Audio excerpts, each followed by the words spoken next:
Les amis, vous ne comprenez pas ce que cela va faire à l'islam. La majorité des musulmans ne le savent pas et ils seront choqués d'entendre cela et ils diront que vous mentez. Ils ne le savent pas. Ils seront choqués. Ici, un éminent érudit islamique, un islamiste, il n'est pas musulman, mais c'est une autorité reconnue sur l'islam, Fred McGraw Donner. Remarquez ce qu'il dit. Au centre de la ville se trouvait un sanctuaire appelé la Kaaba, un grand édifice cubique avec une pierre noire sacrée fixée dans un coin. C'était le sanctuaire du dieu païen Hubal. Quelles sont certaines des pratiques païennes que Mahomet a adoptées? Voici Karen Armstrong. Ils embrassaient la pierre noire incrustée dans le mur de la Kaaba, qui était probablement une météorite tombée autrefois sur le sol. Oh, alors attendez, les païens avant Mahomet embrassaient la pierre noire et Mahomet l'a adoptée. Maintenant, nous savons pourquoi les païens le faisaient. Pourquoi Mahomet le fait-il? Ensuite, elle dit dans cette même source qu'officiellement, le sanctuaire était dédié à Hubal, une divinité abotienne, et qu'il y avait 360 idoles disposées autour de la Kaaba, représentant probablement les jours de l'année. D'accord, Karen Armstrong, vous n'êtes pas hostile à l'islam. Vous êtes très favorable à l'islam et vous vous pliez en quatre pour apaiser les musulmans. Et les musulmans vous invitent même à donner des conférences lors de leurs réunions et ils font l'éloge de vos livres. Et vous admettez que le sanctuaire était officiellement dédié à Hubal? Alors qui est Allah? Si la Kaaba est le sanctuaire d'Allah, mais aussi celui de Hubal, et qu'on ne peut avoir un sanctuaire pour plus d'un dieu, alors reliez les points, tirez la conclusion logique nécessaire. Allah était le nom de Hubal, Hubal était le nom d'Allah. Comment contourner ce problème? Et même ici, F.E. Peters, dans son livre Hajj, dit la même chose. F.E. Pierre. Cet historien musulman dit Amr ibn Luhay, fais attention, d'où cela vient-il? Amr ibn Luhay. Il apporta avec lui à la Mecque une idole appelée Hubal, originaire du pays de Hith en Mésopotamie. Hubal était l'une des plus grandes idoles de la création. C'est pourquoi il l'a installée au puits à l'intérieur de la Kaaba afin que le peuple puisse la vénérer. Ainsi, un homme revenant d'un voyage lui rendait visite et faisait le tour de la maison avant de rejoindre sa famille et il se rasait les cheveux devant elle. Tout cela, les musulmans le font. Ils font le tour de la Kaaba et se rasent la tête. Ici, la source dit que les païens faisaient cela avant Muhammad. Les amis, est-ce que ça commence à faire son chemin? Vous comprenez? Êtes-vous prêts pour la révélation choc? Vous pensiez que cela vous avait époustouflé? Saviez-vous que jusqu'à aujourd'hui, les érudits musulmans ignorent la signification du mot arabe samad? Il s'agit du chapitre 112, verset 2 du Coran. Si vous le lisez en arabe, cela donne Allahu Samad. Allahu Samad. Que signifie Samad? Ils n'en ont aucune idée. Samad. Et maintenant, vous allez être choqués. Si Hubal était en réalité Baal, faites attention, Hubal était en réalité Baal, et les païens arabes savaient que c'était Baal, mais avec le temps, le lien s'est perdu et a été brouillé par les musulmans, par Mohammed et ses partisans, parce qu'ils ne voulaient pas qu'Allah soit identifié à Baal, alors il ne devrait pas nous surprendre que certains mots liés au culte de Baal aient vu leur signification devenir brouillée, confuse et perdue. Au fil du temps, alors qu'Allah était dissocié de Baal, si Hubal était Baal, et les preuves montrent qu'il l'était. Mais ensuite, avec le temps, Muhammad et ses partisans ont essayé de déconnecter, de dissocier Allah de Hubal. Ainsi, le lien s'est perdu. Il ne devrait donc pas nous surprendre que des mots associés à Hubal, à Baal, qui ont ensuite été repris par les musulmans et utilisés pour désigner Allah, aient également perdu leur signification. Mais si vous remontez dans l'histoire et voyez le lien de ces mots avec Baal, alors cela aurait du sens. Devinez quoi, les amis? Nous avons trouvé une inscription ougaritique avec la phrase Baal Samad. Baal Samad, seigneur de Samad. Et Samad signifiait massue, le seigneur de la massue, car Baal était représenté avec une massue à la main. La voici. Ceci provient de Franz Rosenthal. Franz Rosenthal, un spécialiste de l'islam. Et il parle du fait que les musulmans étaient confus à propos du mot samad. Et maintenant, il explique pourquoi ils ont pu être confus. Laissez-moi lire. Il y a suffisamment de place pour le doute pour nous permettre d'examiner quelques preuves extérieures. Là, nous rencontrons un phénomène remarquable. La connotation religieuse, pas si rare, de la racine samad. En Ougaritique, c'est un lieu en Canaan, culte cananéen. Samad apparaît comme un bâton ou une massue, qui est brandi par Baal dans le Kilamou. Dans l'inscription de Kilamou, ligne 15, on trouve Baal Samad. Apparemment, Baal en tant que possesseur de sa massue divine. Dans la Bible, l'attachement des Israélites à Baal Apur est exprimé par le néphal de la racine Samad. Ainsi, même le mot Samad apparaît dans la Bible hébraïque en référence à Baal, même dans l'Ancien Testament. Le verbe qui est traduit par la Septante, etelusi, l'utilisation de ce verbe reflète sans aucun doute le cananéen du Nord. Terminologie religieuse. D'après des sources arabes, nous avons appris qu'une idole d'Ad était prétendument appelée Samoud, ce qui nous rapproche assez de l'environnement de Muhammad. Maintenant, regardez ceci. À la lumière de ces éléments, on peut suggérer que As-Samad dans le Coran est la survivance d'un ancien terme religieux nord-ouest sémitique qui n'était peut-être plus compris par Muhammad lui-même ou par les anciens poètes. Vous avez compris? Une telle hésitation est exactement ce à quoi on pourrait s'attendre si l'on a affaire à une survivance païenne de la première période de la révélation. Waouh! Vous avez compris? Nous avons maintenant des preuves archéologiques montrant que Samad était associé à Baal. Baal Samad, le seigneur de la massue, car Baal était représenté avec une massue. Donc Ubal vient de Syrie. Peut-être de Jordanie, une idole des Moabites, et les Moabites adoraient Baal. Ubal arrive ensuite à la Mecque. Il devient le dieu principal de la Mecque, de la Kaaba. Donc cela signifie que Ubal serait la forme arabe de Baal, soit Habaal, soit Hubal, il est Baal. Et alors Samad aurait été associé à Baal. Mais lorsque les musulmans ont purifié Allah de son lien avec Baal, ils ont gardé Samad sans se rendre compte de sa racine païenne et de son origine et de ses implications. Vous me suivez? D'accord. Maintenant, laissez-moi lire Ibn Kathir. Troisième élément de preuve. Qui est prêt? D'Ibn Kathir, l'un des plus grands érudits et commentateurs musulmans de tous les temps. Ceci figure dans mon article. Ceci provient de la traduction anglaise d'Al-Sirah al-Nabawiyya, la biographie du prophète Mahomet par Ibn Kathir. Volume 1, page 125 à 126. Volume 1. Les gars, faites attention. Ibn Iskar a déclaré, il est dit que lorsqu'Abdul Muttalib a reçu une telle opposition de la part des Quraysh au sujet du creusement de Zamzam, il a juré que si 10 fils lui naissaient et grandissaient pour le protéger, il en sacrifierait un à Dieu à la Kaaba. Pour Dieu à la Kaaba, je suis désolé. Allah à la Kaaba. Alors, remarquez son vœu. Si j'ai 10 fils, j'en sacrifierai un pour Dieu à la Kaaba. Vous souvenez-vous de ce que la personne a dit plus tôt? Ah oui, mais Baal exigeait des sacrifices humains. Avez-vous compris ce qu'Abdul Muttalib a juré? De sacrifier un de ses fils? Ah oui, mais Baal exigeait des sacrifices humains. Vous venez de le comprendre? Abdul Muttalib a promis que si Allah lui donnait 10 fils, il sacrifierait l'un de ses fils, un sacrifice humain à Allah.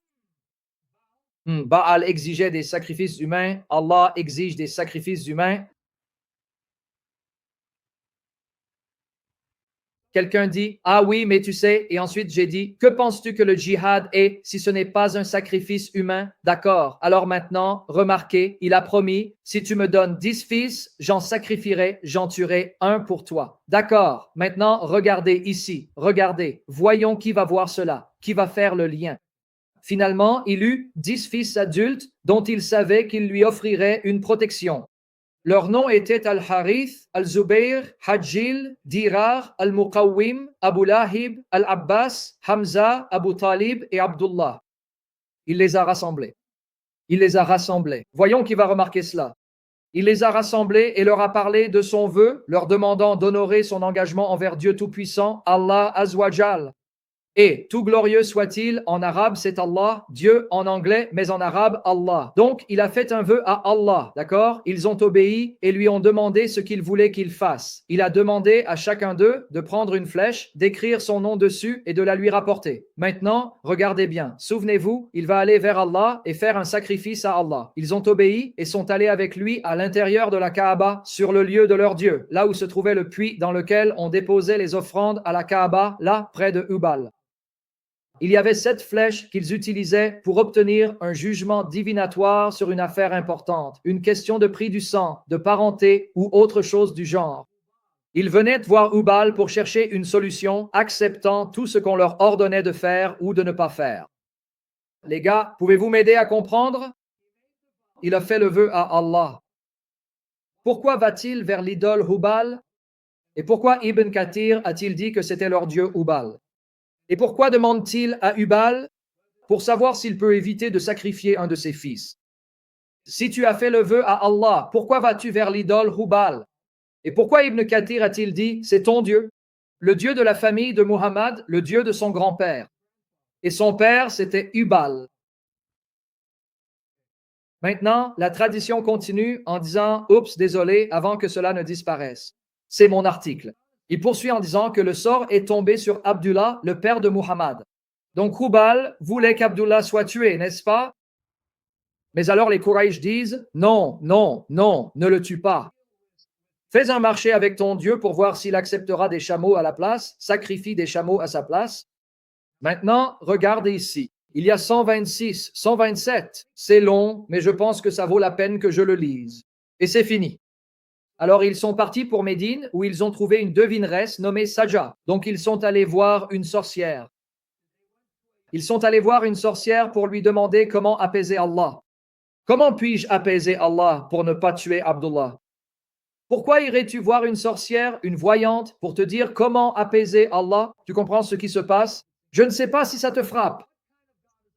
Quel genre de Dieu est Allah pour permettre à Abdul Muttalib d'aller voir une voyante, une sorcière, une kahina, quelqu'un qui contacte les esprits pour lui dire comment apaiser Allah? Et c'est Ibn Kathir, l'un des plus grands savants musulmans, qui dit cela. Alors ils sont partis pour Médine où ils ont trouvé la devineresse qui s'appelait Sajja. Comme l'a rapporté Yunus bin Bukair, d'après Imrisha, cela s'est passé à Khaybar. Ils ont de nouveau abandonné et sont allés la voir pour lui demander conseil. Abdul Muttalib lui racontant tout le problème le concernant, lui et son fils. Elle lui dit, laisse-moi aujourd'hui jusqu'à ce que mon esprit protecteur vienne et que je puisse lui poser la question. Waouh! Donc vous ne vous rendez pas seulement chez une sorcière, mais aussi chez un devin. Elle dit, attendez, mon esprit va se manifester. En d'autres termes, un démon, un Satan. Et ce démon, ce Satan, va te dire comment racheter ton fils Abdullah. Et Allah va l'accepter. Allah va l'accepter, les amis.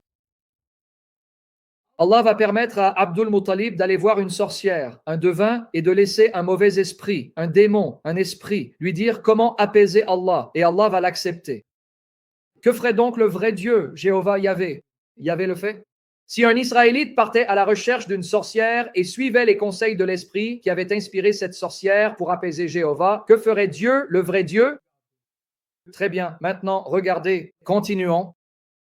Ils la laissèrent là et Abdul Muttalib pria Allah. Il prit donc Allah. Le lendemain, ils retournèrent la voir et elle les informa qu'elle avait un message. Combien coûte le prix du sang que vous prescrivez? Vous prescrivez? Elle a demandé 10 chameaux. D'accord? Et ensuite ils disent, d'accord, retournez-y et présentez votre homme en offrande. Et faites de même avec 10 chameaux. Puis, lancez des flèches pour décider entre lui et eux. Si les flèches de séparation pointent vers lui, alors augmentez le nombre de chameaux jusqu'à ce que votre Dieu soit satisfait. Continuez ainsi. Ce tirage de flèches jusqu'à ce qu'il pointe vers les chameaux et non vers votre fils. D'accord. Et une fois que cela pointe vers les chameaux, alors vous savez combien de chameaux vous devez sacrifier pour racheter votre fils Abdullah afin qu'il ne soit pas tué.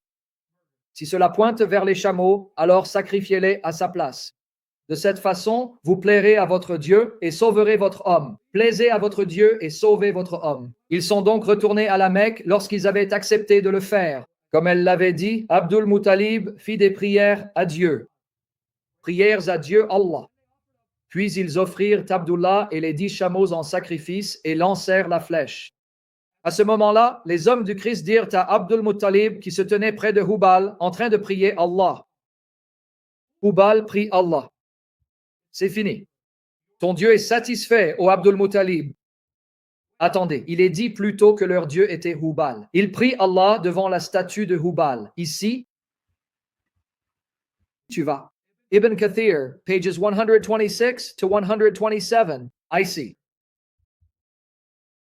À ce moment-là, les hommes du Christ dirent à Abdul Muttalib, qui se tenait près de Hubal, en train de prier Allah.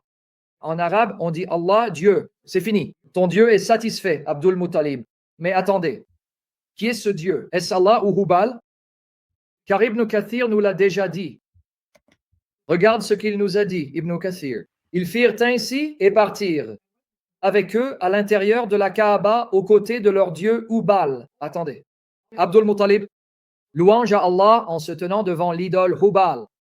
Hubal est considéré comme son Dieu et le Dieu de sa famille. Mais alors les Quraysh ont dit, c'est fini. Mon Dieu est satisfait, ô Abd al-Muttalib. Donc je suis vraiment confus. Si son Dieu est Hubal et qu'il prie Allah, mais qu'il tire des flèches devant la statue de Hubal et qu'il se tient devant la statue de Hubal en priant Allah, essayez-vous de me convaincre que Hubal n'est pas Allah, qu'Allah n'est pas Hubal? Pouvez-vous m'aider à comprendre maintenant? Pourquoi Allah accepte-t-il qu'Abdul Muttalib aille voir une voyante sorcière? Et pourquoi Allah accepte-t-il qu'un démon dise à cette voyante sorcière comment apaiser Allah? Et pourquoi Abdul Muttalib se rend-il devant la statue de Hubal, tire-t-il des flèches et prie-t-il Allah devant la statue de Hubal? Et si Allah est son Dieu, pourquoi Ibn Kathir a-t-il dit que Hubal est son Dieu? Que se passe-t-il ici? Quelle est la conclusion? Quelle est la conclusion, les amis? Qui est vraiment Allah? Il est Baal, et Baal est un autre nom de Satan. De quelles preuves supplémentaires avez-vous besoin venant des sources musulmanes lorsque vous les combinez pour voir que l'islam n'est rien d'autre qu'un culte de Baal reconditionné par Satan à travers son homme Muhammad afin de séduire le peuple de Dieu aujourd'hui? Pour l'éloigner de l'adoration de Jéhovah, comme Baal l'a fait à l'époque de l'Ancien Testament. Combien d'entre vous sont submergés et choqués par ces preuves? Et combien d'entre vous sont maintenant convaincus que l'islam n'est rien d'autre qu'un culte de Baal, reconditionné par Satan? Combien d'entre vous ne savaient pas qu'il y avait autant de preuves montrant qu'Allah est Baal, et donc Satan, parce que Baal ou Baal est le nom de Satan?